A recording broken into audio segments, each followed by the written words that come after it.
ભરૂચમાં રહેતી મહિલાને તેના વલસાડ ખાતે રહેતા પિતાએ આપેલ ચેક ભરૂચની બેંકમાંથી ગઠિયાએ લઈ વલસાડની બેંકમાંથી 4 લાખ ઉપાડી લેતા ભરૂચ એ ડિવિઝન પોલીસ મથકે ફરિયાદ નોંધાવવા પામી છે।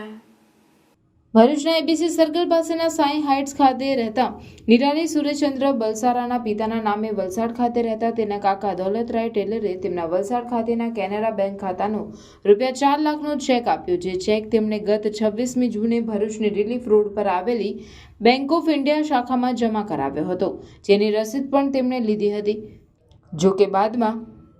તેમના પિતાએ તેમને ફોન કરી જણાવ્યું કે બેંકમાં જમા કરાવેલ ચેકથી અજાણ્યા શખ્સે વલસાડની કેનેરા બેંકની શાખામાંથી 4 લાખ ઉપાડી લીધા છે, જેના પગલે તેમણે ભરૂચ બેંકમાં પૂછપરછ કરતા તેમણે જણાવ્યું કે 1 જુલાઈએ સવારે 11 વાગ્યાના અરસામાં અજાણ્યા શખ્સે આવી તેમને જમા કરેલા ચેકમાં સુધારો હોવાનું જણાવી રસીદ બતાવી લઈ ગયો હોવાની કેફિયત રજૂ કરી હતી। જોકે સમગ્ર મામલામાં બેંકના કર્મચારીઓની ભૂલના કારણે કે મેળા પીપળામાં શખ્સે તેમનો ચેક લઈ જઈ વલસાડની કેનેરા બેંકની શાખાના અધિકારીની મદદગારીથી એકાઉન્ટ પેના